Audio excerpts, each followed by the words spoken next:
Good morning to all. Today we are going to discuss about economic environment of business. आपके business का economic environment कैसा है, कैसा होना चाहिए, क्या क्या इफेक्ट होता है इकोनॉमिक इन्वायरमेंट का आपके बिजनेस के ऊपर। फर्स्ट ऑफ ऑल पहले हम करेंगे the term of economic environment कि इकोनॉमिक इन्वायरमेंट होता क्या है। The term economic environment refers to all the external economic factor जो आपके एक्सटर्नल इकोनॉमिक फैक्टर हैं, जैसे माइक्रो मैक्रो।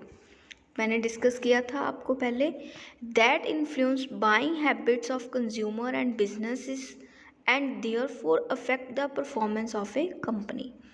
कि कंपनी की परफॉर्मेंस के ऊपर इफेक्ट डालते हैं जो बिजनेस है उसमें कंज्यूमर्स किस वे ऑफ टॉक से चीज़ों को खरीदते हैं। ठीक है, चाहे एक रिटेलर है उसका भी बिजनेस है, वो कैसे एक कस्टमर आता है वो कैसे चीज़ को बाय करता है, किस पॉइंट ऑफ व्यू से, उसकी हैबिट्स को देख के वो एक क्या हो जाता है आपका इकोनॉमिक फैक्टर कि आपके बिजनेस के ऊपर उनका क्या इफ़ेक्ट पड़ रहा है, वो होता है आपका economic environment. Their factors are often beyond a company control and may be either large scale macro or small scale micro। वो जो आपकी कंपनी है इकोनॉमिक फैक्टर में, चाहे वो माइक्रो हो, चाहे वो मैक्रो हो, चाहे वो स्मॉल स्केल हो, चाहे लार्ज हो। ठीक है, बेसिकली इसका इम्पैक्ट पड़ता है इकोनॉमिक इन्वायरमेंट का एक्सटर्नल पार्ट के पॉइंट ऑफ व्यू से। एक्सटर्नल पॉइंट ऑफ व्यू के मतलब से हम समझते हैं, जैसे माइक्रो इकोनॉमिक फैक्टर्स इनमें इंक्लूड होते हैं और मैक्रो। माइक्रो में आ जाते हैं competitors, demand, market size, supply, supplier, distribution chain. ये मैंने ऑलरेडी डिस्कस किए हुए हैं। अब मैक्रो इकोनॉमिक में unemployment, inflation, interest rates, GDP समझते हो, gross domestic product, exchange rates, consumer confidence, ये सारे किस में आ जाते हैं जो एक बिजनेस में इफेक्ट डालते हैं इकोनॉमिक इन्वायरमेंट में। ठीक है, नेक्स्ट आता है हमारा माइक्रो में क्या आ जाएगा। माइक्रो में कौन कौन से फैक्टर्स इंक्लूड होते हैं। The size of the available market, कि मार्केट का साइज अवेलेबल है या नहीं। Demand of the for the company products और सर्विसेज, जो प्रोडक्ट और सर्विसेज कंपनी की हैं वो किस डिमांड तक जा रही हैं, कितना कंपटीशन है, कितने में उसमें क्वालिटी में सप्लायर्स अवेलेबिलिटी दिखाते हैं, रिलायबिलिटी कितनी होनी चाहिए, डिस्ट्रीब्यूशन की चेन कैसे होनी चाहिए एक प्रोडक्ट को लेके। Then second one is macro. The term economic factor refers to all external factors that influence buying habits of consumer. वही बात है कि एक जब पर्सन बिजनेस के अंडर कोई चीज़ खरीदने जाता है कि उसका इकोनॉमिक फैक्टर कैसे अफेक्ट करता है एक बिजनेस को।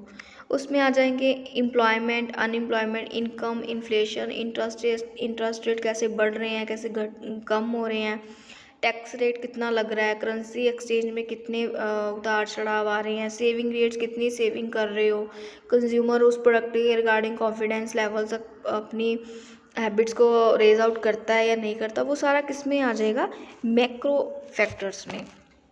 Next economic factors, those factors which have their effect on the working of the business is known as economic environment. जो भी आपके बिजनेस में काम कर रहे हैं उनका क्या इफेक्ट पड़ता है इकोनॉमिक फैक्टर में, बहुत सारे हैं, जैसे include system policies, nature of an economic trade cycle, economic resources level, income, distribution of income and wealth. ऐसे बहुत सारे इकोनॉमिक इन्वायरमेंट है जो बिजनेस में इफेक्ट करते हैं।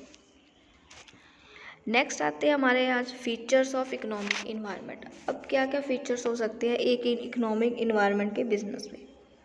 Directly related with economic activities, directly relate करते हैं किसके, इकोनॉमिक एक्टिविटीज़ में।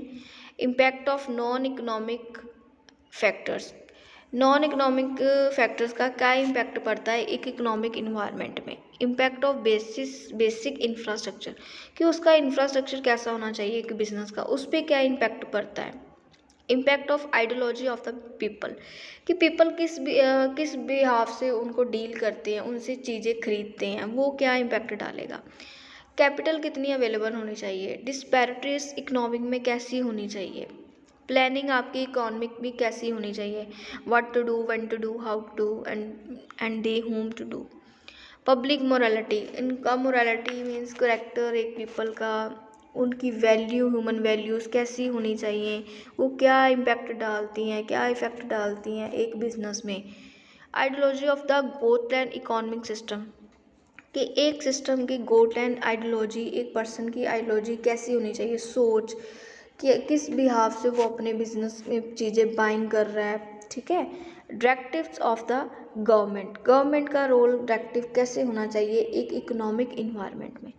बच्चे आपका ये आज का टॉपिक था कि इकोनॉमिक इन्वायरमेंट ऑफ बिजनेस में क्या क्या आता है, कैसे कैसे इफेक्ट पड़ता है, कौन कौन से ऐसे फैक्टर्स हैं जो इफेक्ट करते हैं इकोनॉमिक इन्वायरमेंट को बिजनेस में।